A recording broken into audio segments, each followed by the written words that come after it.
Hello and welcome to the More Cheese, Less Whiskers.com podcast. My name is Dean Jackson, and today we're talking with Chris Hill, all the way from New Zealand. Now, I first met Chris at a Breakthrough Blueprint event in London. I think he came to the very first event that I did, and he runs a company called Hands Up Holidays. And what is really interesting is that they combine luxury travel with voluntourism. And there's a really great backstory to how all of this happened. And we talked about now this idea of how do we, this company has kind of gone through different iterations and different ways that it's evolved. But what we were talking about now is how do we, when you've got the world, a global market as an opportunity, and you've got a sort of very defined type of person who you're trying to attract, how do you narrow that down, and how do you best approach this this puzzle? And so I always love, we spend a lot of time in Profit Activator number one, trying to zone in on the ideal target audience and how to get people to raise their hands. So I think you're really going to enjoy this episode. Chris Hill. Dean Jackson, how are you doing? I'm so good. How are you? I'm very well, thank you. Where are you, in New Zealand right now? Yes, in Auckland. Wow. So what time is it there? 7 a.m. on Saturday morning. Oh, perfect. You're living in the future. I love it. It's bright. Well, that's actually pretty reasonable then, isn't it? 7 a.m. Yeah, it is. Yeah, that's not bad. Okay.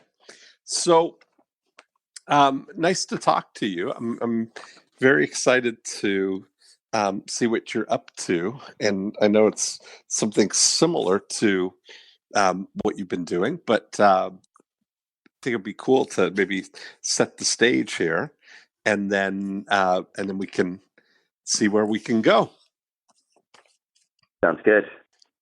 Awesome. So, because I have the distinction that I've known you now for several years, and most of the time when I'm doing these podcasts, I don't know anybody. So, people listening, it might be a good start for you to kind of fill in the Chris Hill story, so that we can pick up from here and get the most out of it.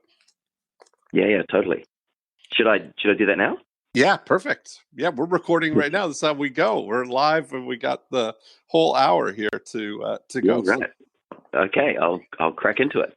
Yeah. So I'm from New Zealand, and I did a law degree and a business degree here in New Zealand before moving to London, where I worked in investment banking for 6 years and learned some good skills, but it never sat entirely comfortably with me. And on a trip I took to South Africa back in 2002, I did a combination really of what later became Hands Up Holidays. So it was this exploring the destination of South Africa, going on safari and enjoying all the sights and sounds of Cape Town.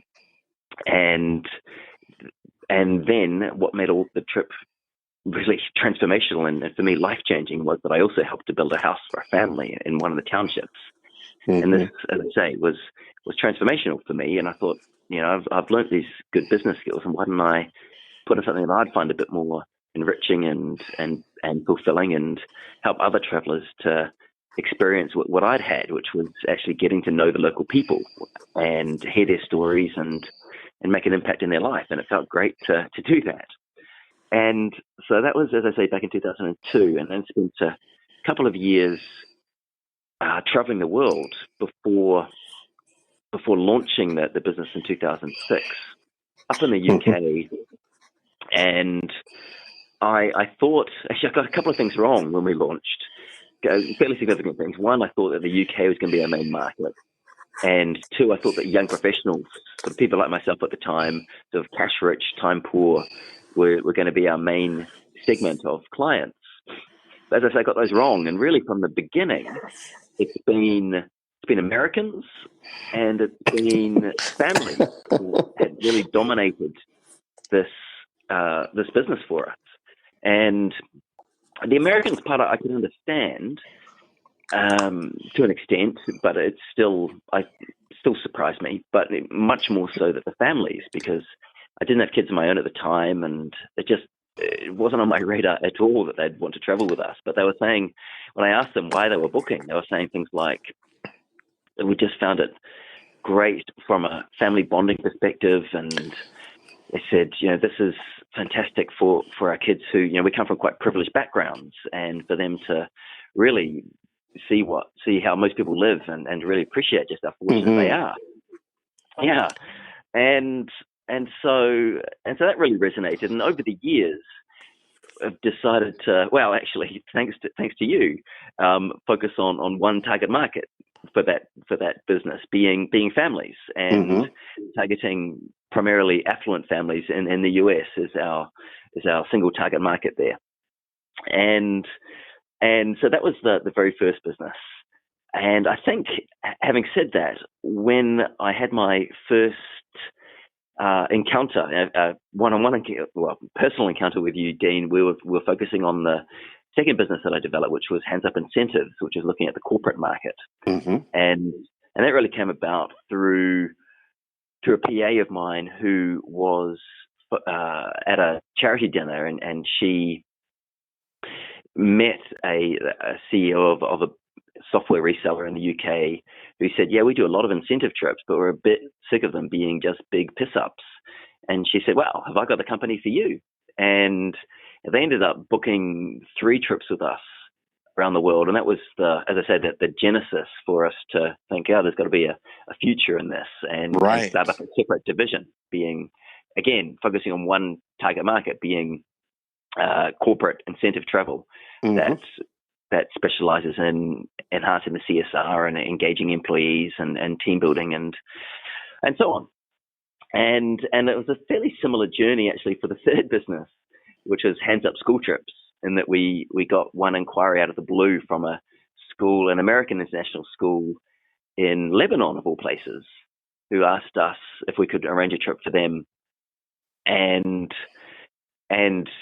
I should mention that, of course, for the corporates and for these ones, they all include this give back component to it, and that's really our USP. And so we did, and that developed into now 6 trips that the school has booked with us. So, and again, thinking, well, there's got to be a market in the school, so we set up a third business, as I say, focusing on school trips. So that's handsupschooltrips.com. And those trips are, again, all of those 3 are essentially very similar underlying concept of combining sightseeing with cultural immersion with a hands-on give-back component to them. And so there's 3 separate websites, 3 very distinct target markets that we're focusing on there. And that takes us to the new business that's really very, very fresh and literally just launched. And with that one, it's, as you've identified, it's quite similar to Hands Up Holidays, but there's nuance with impact destinations, and there are 2 really significant differences. The first being in terms of its target market. It's not, with that one, we haven't focused on families, and if anything, it's more focused on the baby boomer generation or early retiree.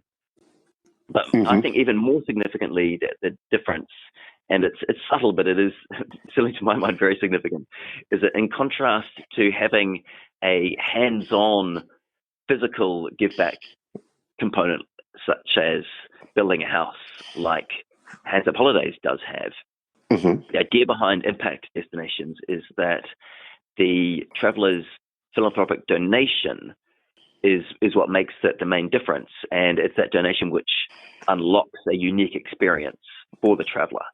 So probably the best example is, I would say, on a trip to South Africa on one of the safari days, you fund and then get to witness a rhino relocation from a heavily poached reserve Yes. in South Africa to a safer one in Botswana. So this is where you're actually sitting in the helicopter with the vet when he darts the rhino. Then you land and spend a bit of time with the sedated rhino, and then see it airlifted off to Botswana. So it's about actually saving the life of a rhino through your donation, but getting to witness that happening and leaving a legacy and having amazing stories to tell as a result. That's fascinating. And how do you find these experiences? How do you find that impact? Like, is it a chicken and egg thing? You find the impact first and then find somebody to take that trip, or does somebody want to take a trip and you find an impact experience to add on to it? Well, certainly we can do both, but certainly in terms of launching a business, we've got to have some experiences to offer in advance, and so it's been a case I mean, what we ideally want is where these experiences are unique to us, proprietary to us, and for that we've really relied a lot on over those years, over whatever it is now, 15 years of developing relationships with local partners. We've, for this business, relying on them a lot. For instance, with our Indonesia partner, the proprietary experience we have there is similar to the rhino thing, but they've got good connections with a orangutan relocation program, taking orangutans from areas that face habitat loss due to palm oil tree production, and relocating them to islands where they're in protected reserves. Gotcha. And that is proprietary. It's unique relationships through our local partner, or it's my own contacts. Similarly, but not in the travel industry. So, for instance, here in New Zealand, I've got a friend of mine who is one of the America's Cup sailors, and his passion, in addition to sailing, is mental health. And so the idea is that you can make a donation to the mental health charity that he supports in return for going sailing with him. Okay. So that's an interesting, I always look for the way my mind works and thinks is I've got the 8 Profit Activators always running in background as the overlay of all of this. Sure. Okay. But then I'm also looking for analogs. I'm looking for things that would be like in a similar, vein of what you're doing here, right? Which is some philanthropy and adventure travel and, in that kind of world there. And what you just described there, it's kind of 3 things that come to mind. And I don't know where we're going to go with all of this, but that's the whole thing, is we have a discussion and we'll figure something will come out of it, right? Is just together thinking it through, because you're familiar. Sure. You've been to Breakthrough Blueprints, and you've got the whole mindset of it. So I think about something like what you just described with your America's Cup friend as CharityBuzz.com. Do you know about CharityBuzz? Oh, yeah. Yeah, as something where it is quite similar.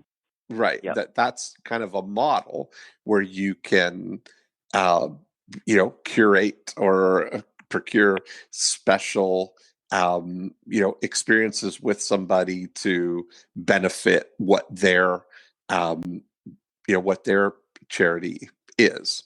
And that's a really interesting thing, let's put that to the side. Just recognize that that's on the palette here that we'll kind of look to and explore. Seems to be doing amazingly well. Yes. So that's one avenue. Then another one that came to mind when you were talking about the, relocating orangutans or rhinoceros or somewhere into protected areas, is Charity Water. Do you know about, the idea behind that, that's really well done in that it's a discrete, distinct thing that for $5,000 you can build a well with its, geographic, what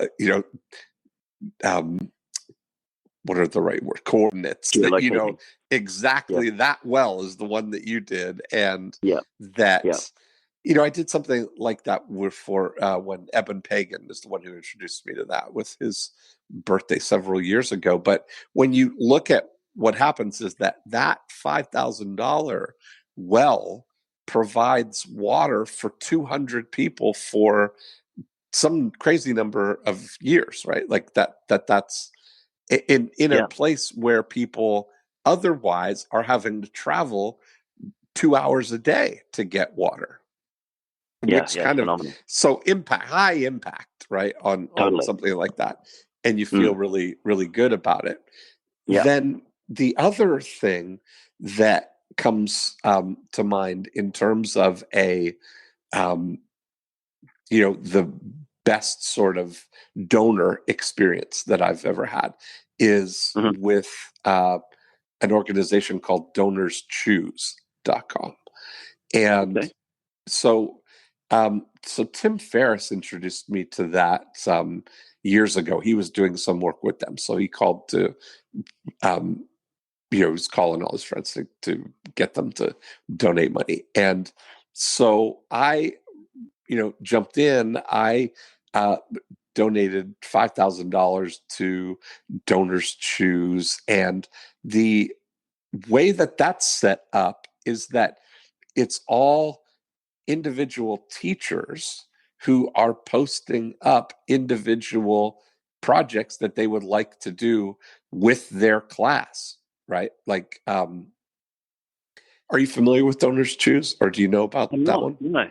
Okay, so it's an educational charity, and so teachers, here in the United States, teachers are sort of underpaid for what they do, actually, notoriously, and as it probably is that way all over the world, but it's notorious here in the States, and so they often are underfunded for doing things above and beyond the standard curriculum kind of thing. So they may want to provide experiences or do some project or learning experience or take some trip, field trip, day trip with their students. And it's kind of like a GoFundMe kind of thing where they put up the project that they'd like to do, and you can choose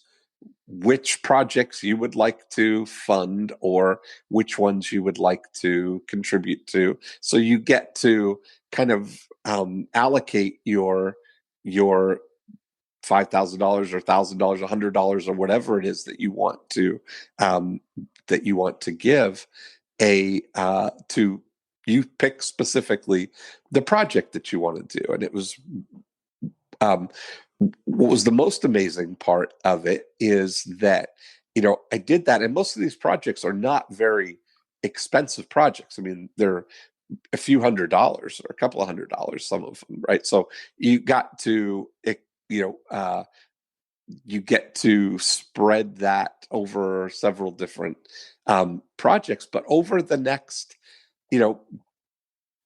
several months, what would happen is I would get these packages in the mail, these, envelopes with pictures and all these handwritten, thank you notes from the students who got to go on this this outdoor experience trip for the day. And so you get pictures of the class, doing all of having fun at the experience, and then writing thank you notes about the best thing that they learned. And they put it all in an envelope and mail it to the donor who made that possible. So from a reward sense of the feeling of that what you did really made a difference, that was the best sort of experience that I've had in terms of the feeling like my gift made a difference, right?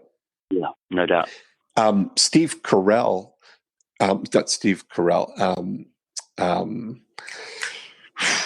He's the late night guy that took over for David Letterman. Stephen Colbert.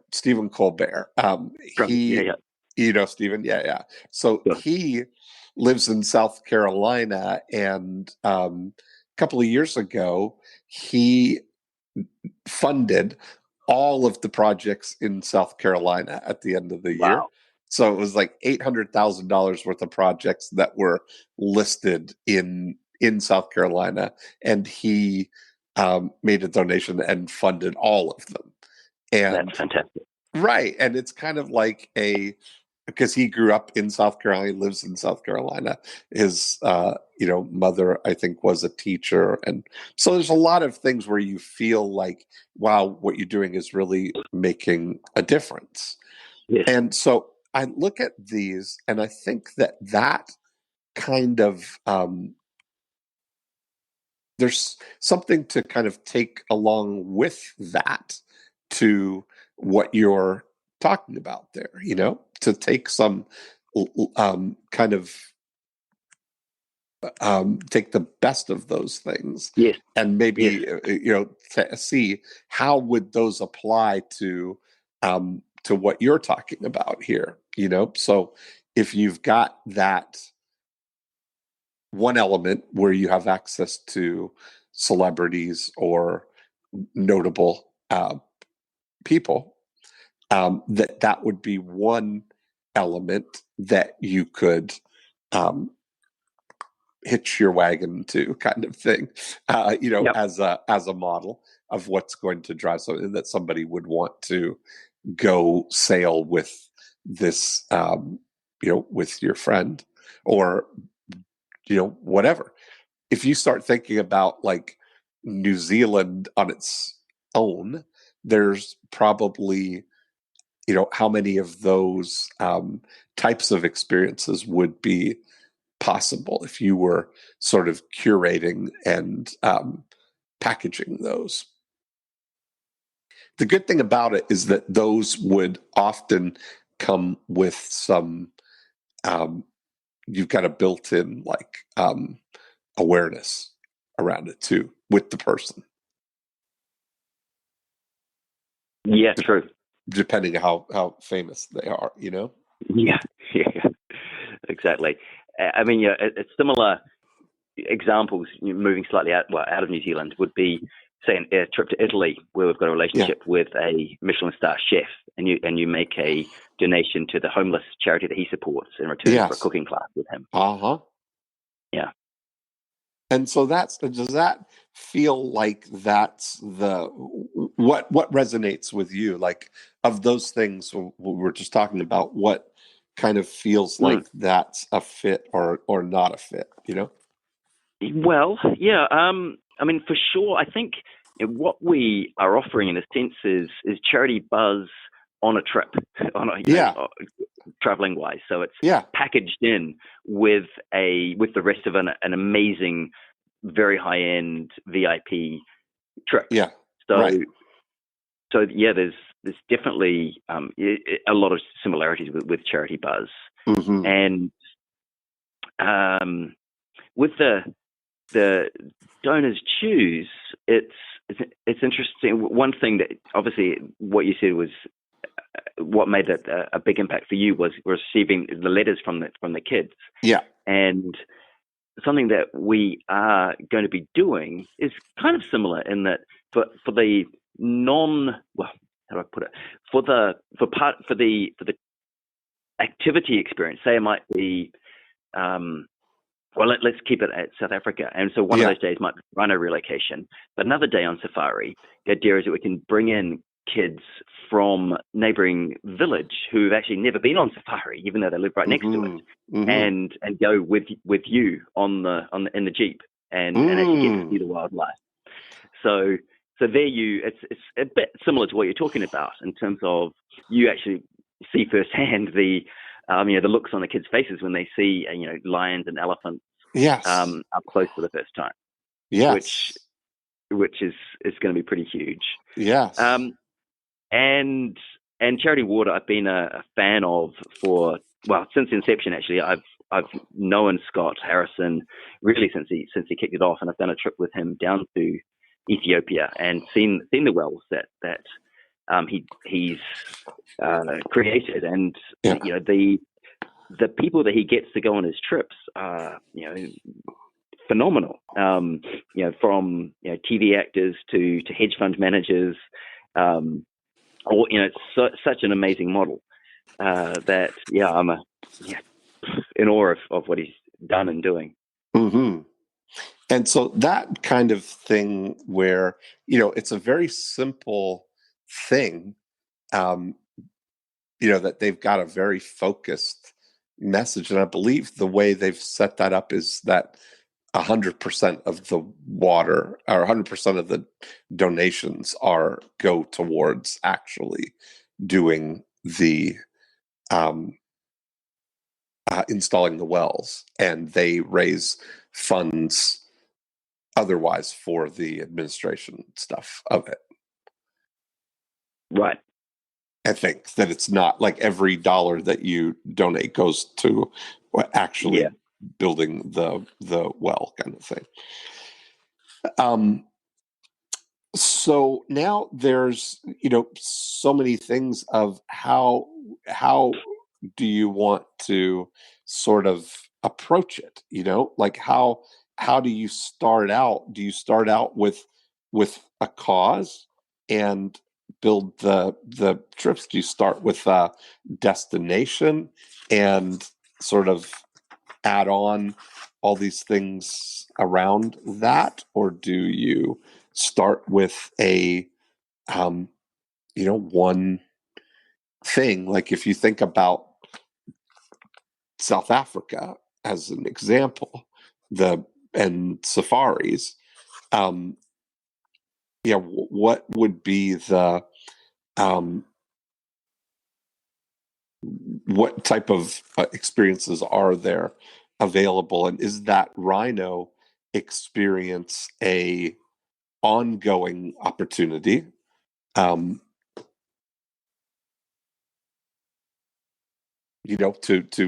build on, or is it or do you have to add more variety to it? Because when you look at it, these kind of things are sort of, once these would be like a marquee experience for somebody in their life, right? It's not, they're not gonna do a different, like you could imagine somebody funding, different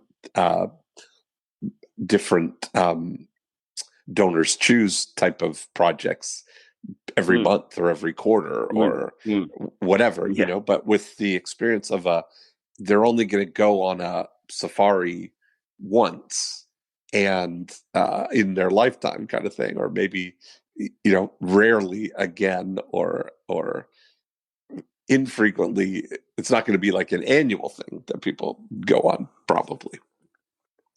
So you start to think, okay, what, how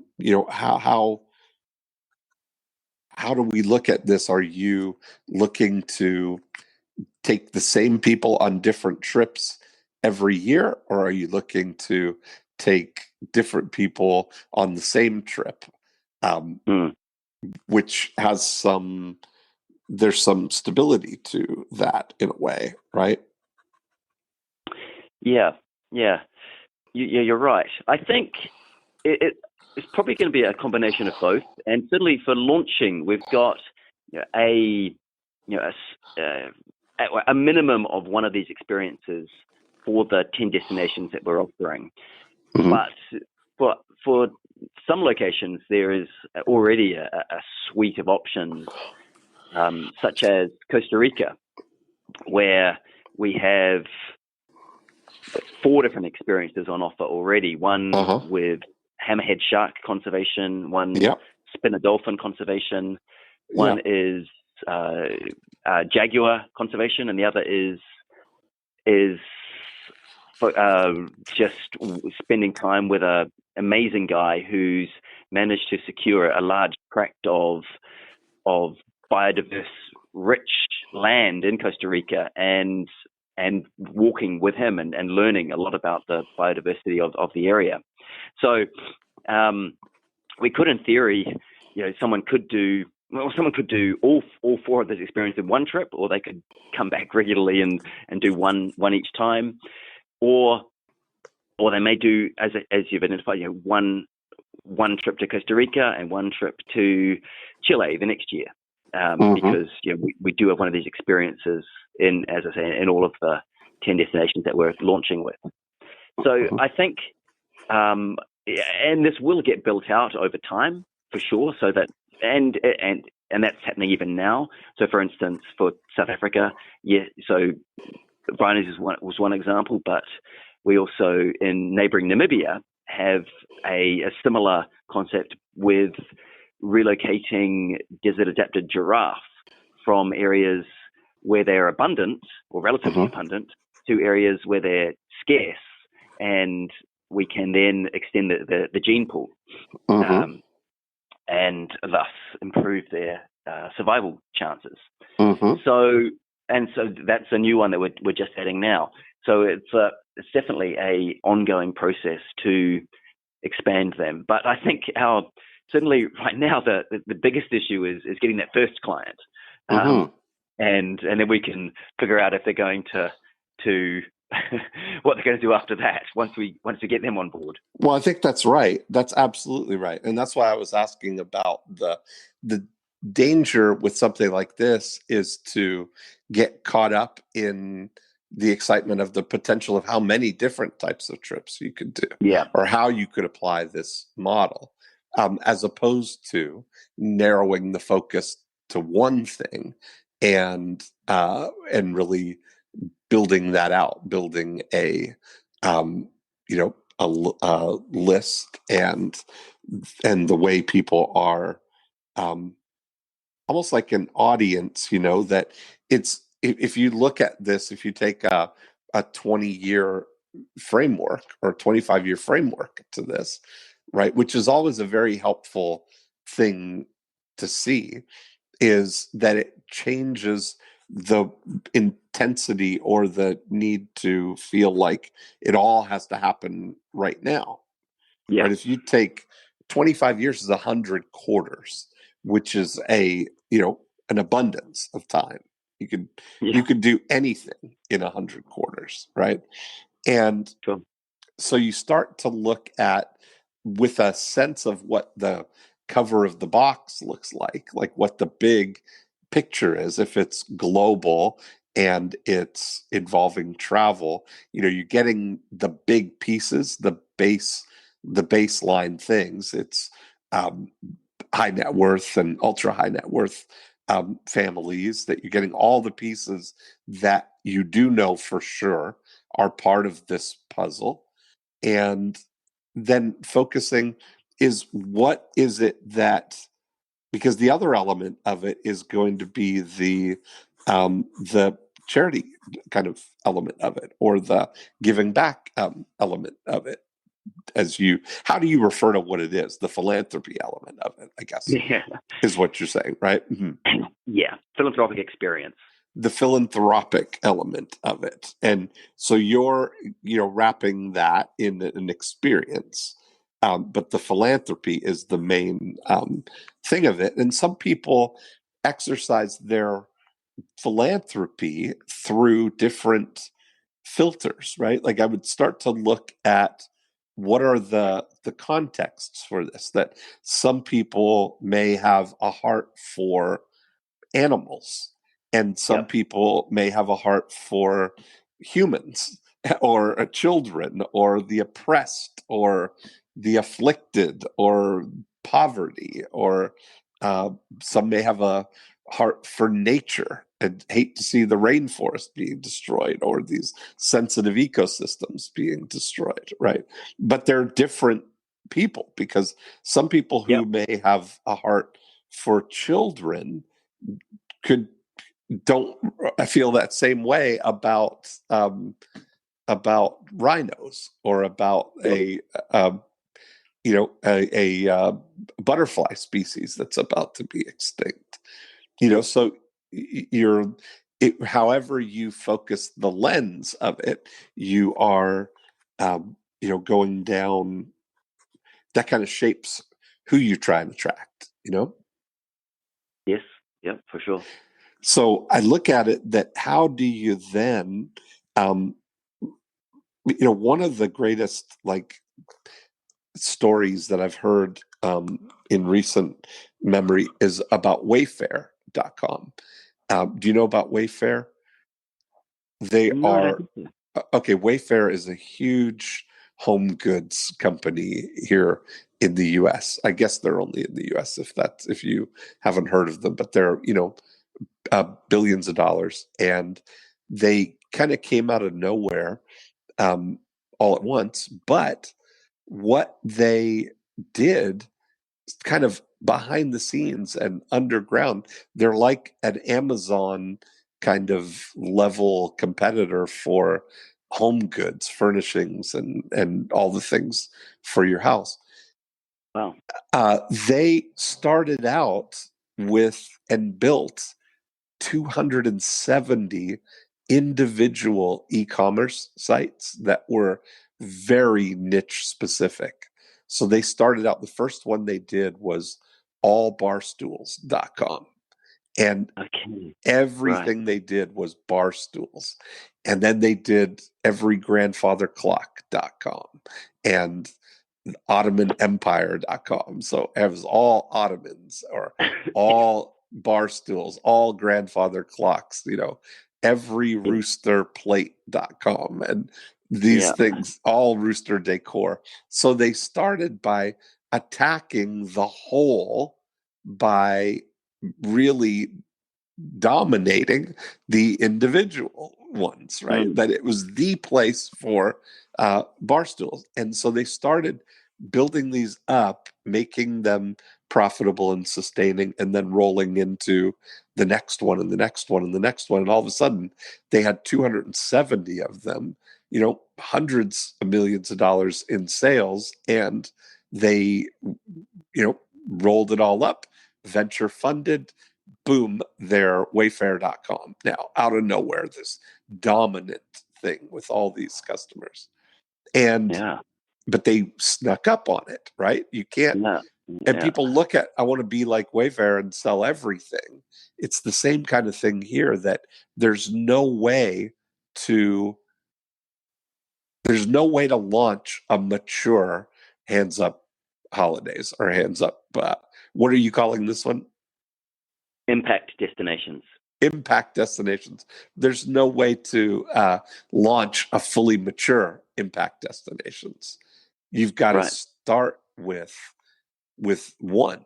You got to start with and build out that model from there. So you either you look at these elements and you start to say, okay, we can take the approach of attaching to a particular destination and look for the different flavors that people can exercise philanthropy while they're coming to South Africa. Because if you say South Africa is on any high net worth individual's lifetime bucket list, right? To go on a safari is kind of like cliche in a way, right? That you're almost like that's your, if you ever see on Reddit, high net worth starter kits or something, right? That's your bucket list, is we're going on a safari, we're summering in the Hamptons or wherever whatever all those things are. That's going to be on the list of life experiences. But now you couple that then with that person who now also wants to is a philanthropist and has a particular interest in animals or nature or humans or children or oppressed or afflicted, or all the different flavors of the kinds of way that people could add on to their safari destination, So you're saying that, are you looking that your part of this would be a 2 or 3 day add on to a 10-day safari itinerary, or are you looking that you would manage the entire itinerary and this is one component of it? The latter. So we would do the whole thing. Okay, that's what you're looking for. So, yeah. Okay. And so you've got to, it's kind of an interesting thing. Then it comes down to, are you, because you're going, so you've got to have all of the main things of a safari, right? Like if you're saying that somebody's going to check that box for their bucket list, you've got to provide all of those experiences that they would get in any of the other safaris, right? In addition, in addition to, we're going to add this experience of doing the rhino experience. Yeah. Okay. And for instance, for South Africa, we'd typically, typically people don't just go on safari; they'll combine it with Cape Town. So, yes, for instance, we've got private dinner with Nelson Mandela's former jailer, and helicopter flights to beautiful boutique vineyards, and so on. So we're arranging at a very high end what someone would be doing for an overall trip to the destination. Yes. Gotcha. So then the way that we think about that now is the, selecting the target audience here, is, do you look for people who are going to or interested in coming to South Africa and also interested in philanthropy, or do you target it as philanthropy in the lead and a safari added on? And it changes the tone of the way, right? In the lead. Sorry? You what did you say? I think we're going to go with philanthropy in the lead. Okay. Because that's our USP. Yes. Now, and that's where, when I look at it, that this is what and this is all very valuable, like, discussion, like to have this kind of thought process is it, are you looking at, I'm wondering now out loud here about the possibility of what percentage of the people who are taking an African safari are high net worth, or are what let's describe why you're saying high net worth particularly. What is the cost or total, the what are they going to spend on these trips, including the gift, like all in? Yeah. Well, for instance, that rhino relocation costs $50,000 per rhino. Okay. So on a per head basis, if you're traveling, with a partner, that's obviously $25,000 a head just for that experience. Yeah. Uh-huh. And so the rest of the trip,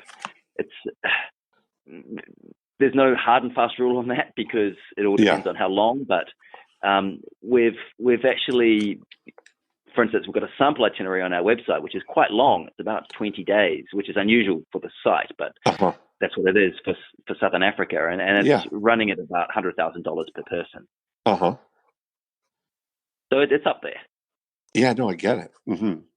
And so, part of that thing is, you've got to reach, because it's the same people, like you wonder, I would always look at the approach, like what's the minimum viable interest level? Like when you look at what we're looking for, the intersection of is people who are,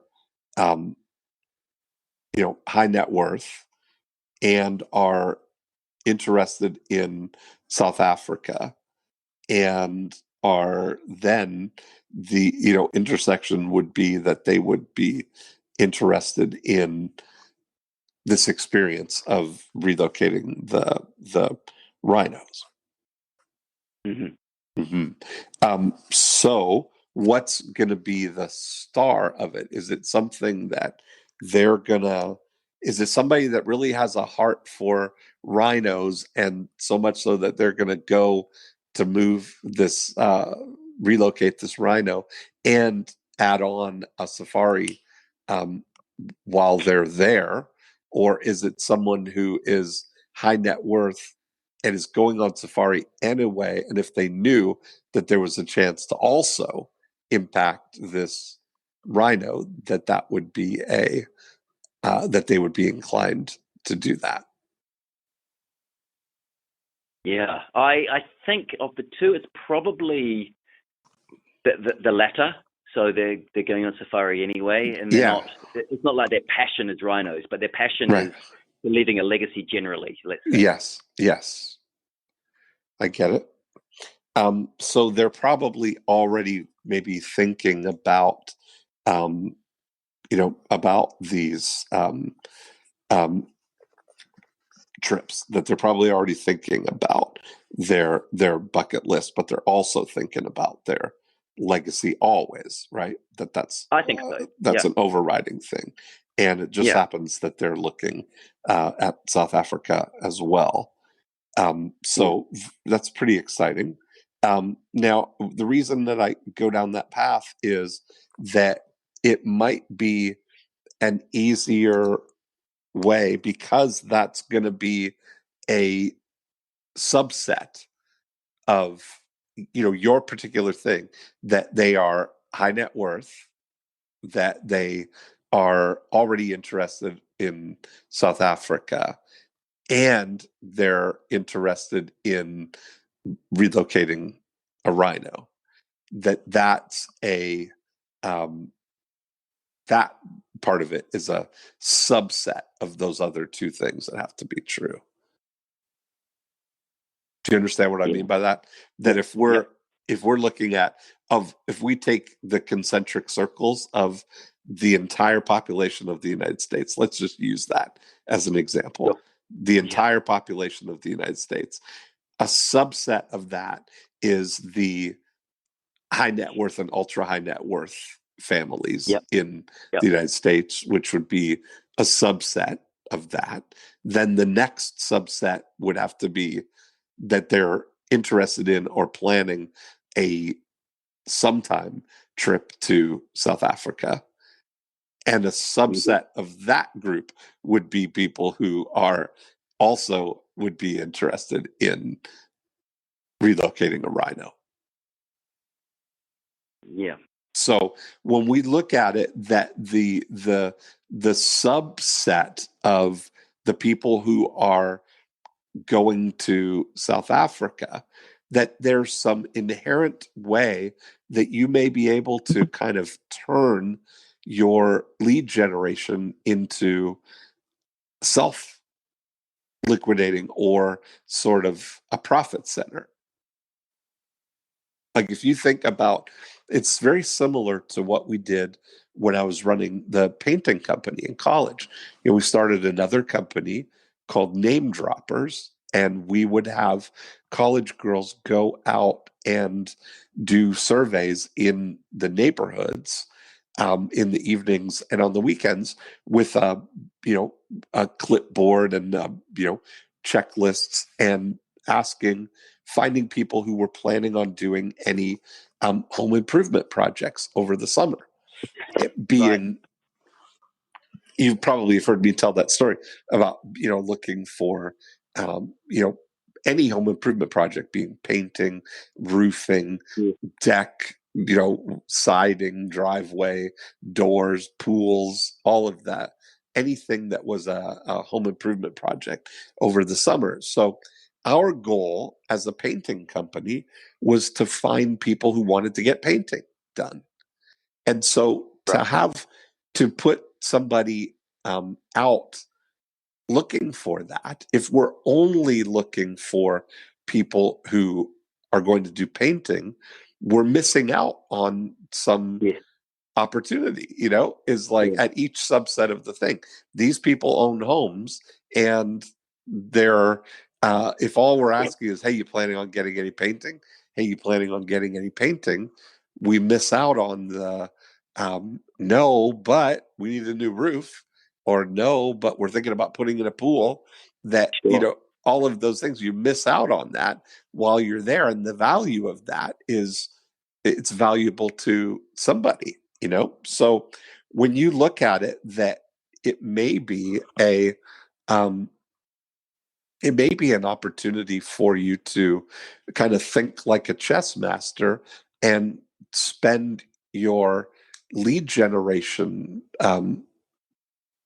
allocation on something where just finding people, high net worth people who are considering a trip to South Africa, because that list has value to not just you.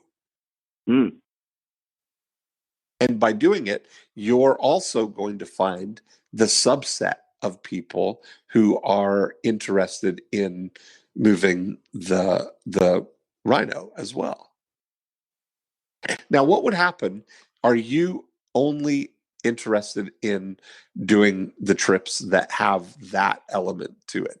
You don't have any interest in being a general safari organizer or packager? Well, really not as the main business, but if we get a client that says, what happens with does happen with our repeat clients. They say, you've done a great job on the overall trip. And so this time we don't want to do some volunteering. We just want to do a normal, luxury vacation. And so, we're happy to do it for them, of course. So maybe that might be, that's how I would go with that, is because all of those things have to be true in order to get your right person there, right? Yes. That's how I would, I think, approach it if I were taking this, Wayfair type of approach to it. That I would look at, and we could replace South Africa with whatever, Costa Rica or whatever your first one. I'm just saying that you need to hone the model down to a particular one, and find people who are interested in that that destination, who are also high net worth or ultra high net worth, and make those a cool thing, and it might be that you have that opportunity, that within South Africa, all of the different opportunities that are available, in addition to just the rhino, like you mentioned, that there are other opportunities that somebody could do,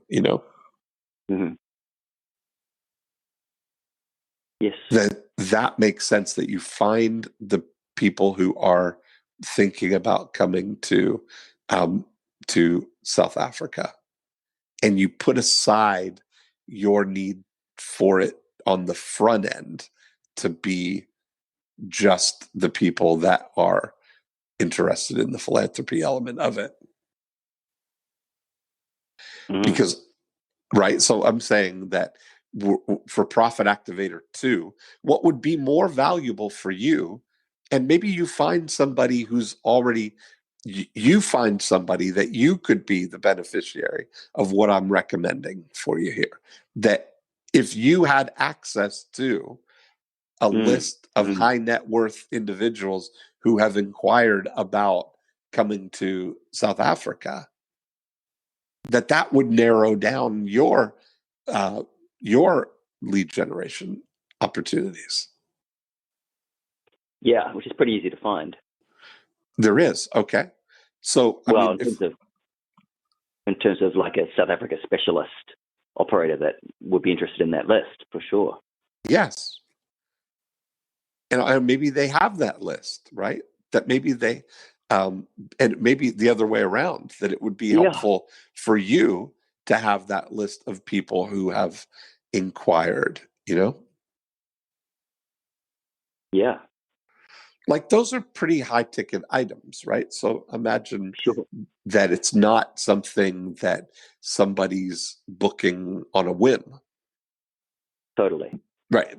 And I imagine that most people, like, I can't imagine that tour operators are any different than any other business that I've ever encountered in their ability or willingness to nurture long-term conversion with people.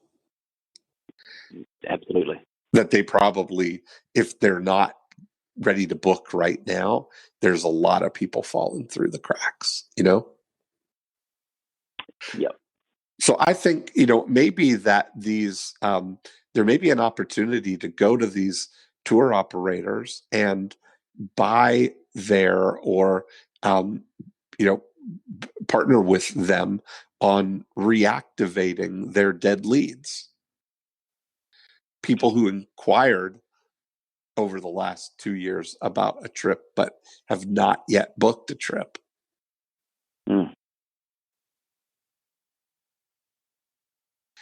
Yeah. Because, I imagine that these tour operators have been in contact with people to give quotes or catalogs or, direct or whatever it is.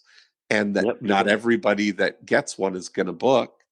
And they're probably so busy running the during unit of their operation that nobody's following up with the people proactively to, I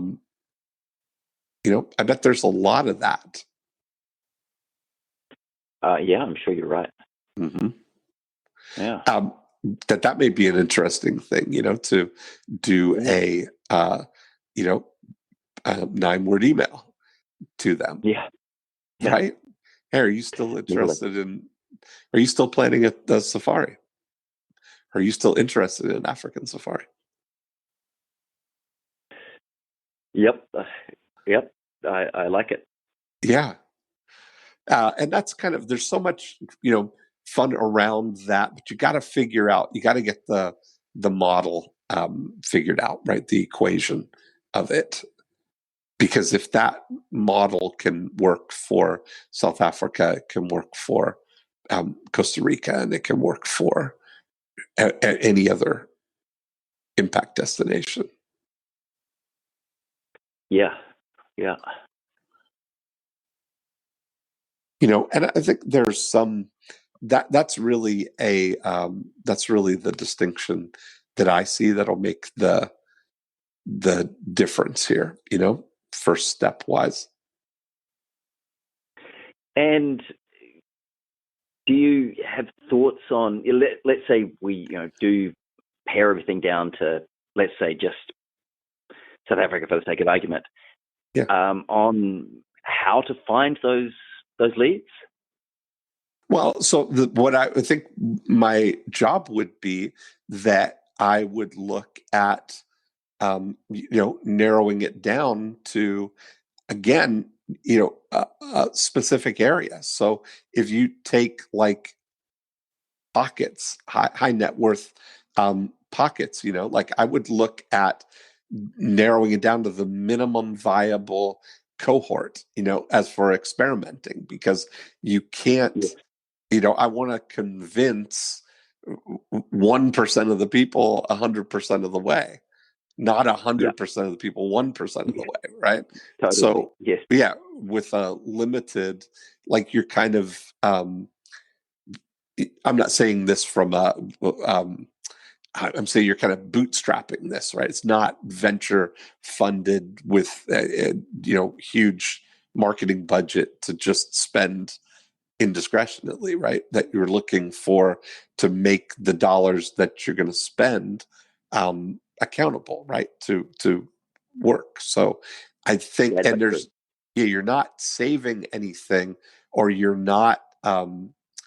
There's no advantage in the scale of it. It's the intensity of it, right? If you picked 1,000, if we could narrow down the field to, if you take the United States and there are,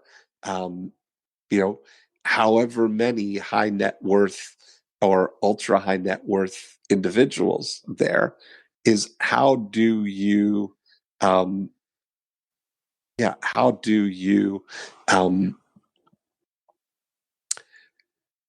reach those people, right? How do you find those specific ones that whatever, and there's so much that's available right now. I mean, you can find the people who have the income level, the net worth level that you're looking for, and are, on record. By on record meaning with a good list broker, on record as philanthropy minded, animal causes, like all these things that I'm sharing with you are all knowable. Like there's so much, profile information that's available that you've got access to. That if you got it down to 1,000 of them, and you were to, start with a simple postcard with the, offering the South African safari guide, and that's something I think in that kind of thing, this would be the perfect kind of opportunity. We've been using there's a new postcard product here that is the largest postcard that you can mail, similar, that's the same, that's mailable by the post office. It's like, 12 by 18 by 12 or something. It's or 20 by 20 by 12. It's a giant postcard.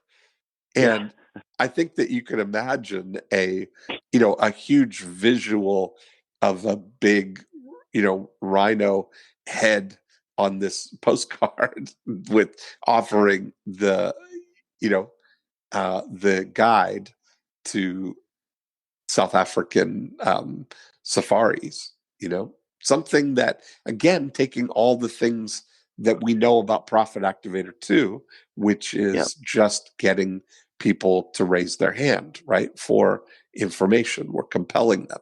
The only box that we're looking to tick right now is the next viable commitment down, right? We know they're high net worth. We know that they're already inclined to animal philanthropy, and now all we're looking at is, are they interested in South Africa? And that's, then we narrow that down and introduce the idea of the in Profit Activator 3, the education around both the safari options that are available. Put their hand up. Yeah. And if they're not interested in that, then you've got the option to either, book the standalone trip with them, or have a partner who books those trips at different, it's all the then people who, for whatever, all the reasons that somebody might not book a trip through you, to have a solution for that for them. Yes. Yeah. Love it.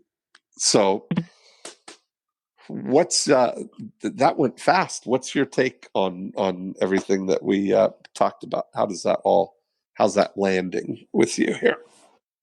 It's landing really, really well. Thanks, Dean. It all makes perfect sense, and that I like the idea of the largest postcard. And one quick question on that: do you think that the guide should be the guide to South Africa trips in general, or do we hint at the philanthropic component in the postcard? No, I think that what you want to do is we talk about more cheese, less whiskers, right? It's all cheese. Yeah. We want to get them. It's just about the cheese at this point. The next level is that in order for somebody to be, it's I don't know what the right word is, but it's like the father to the or what do you call, there was actually, I wish I'd paid attention in math, but there's a superior or inferior, the subset is greater than the subset of the people who want to have the philanthropy, right? So all we want to focus on is making sure that we're getting the largest possible pool of high net worth individuals who live in Boston, Massachusetts, who are philanthropy minded with animal causes and are interested in South Africa. That's the next subset that we're looking for. And then we're looking for the people who are, because we already know they've got the money and they're philanthropy minded, and we've got this opportunity now, Yeah. We find that information out eventually. Yes, of course. All within the guide, and within, even when people do the next things, and we may even, I'm just thinking now out loud of, you may be able to, but I wouldn't try it as like a, because again, what I would look for this is to maximize the value of what you're doing, because it's going to be such a micro,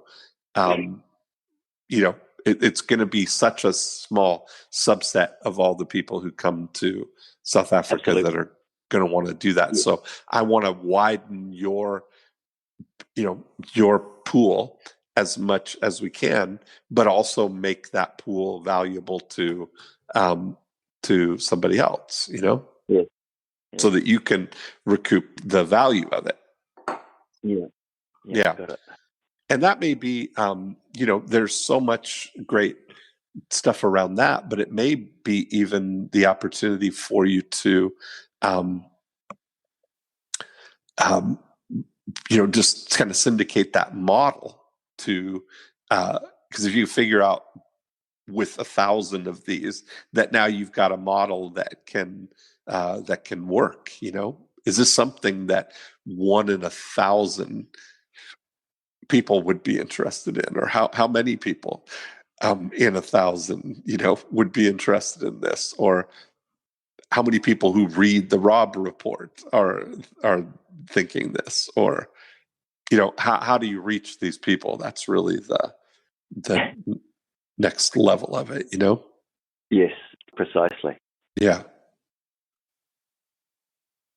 But it's all, I think that's a good start. That's the way I would look at it. Yeah, fantastic.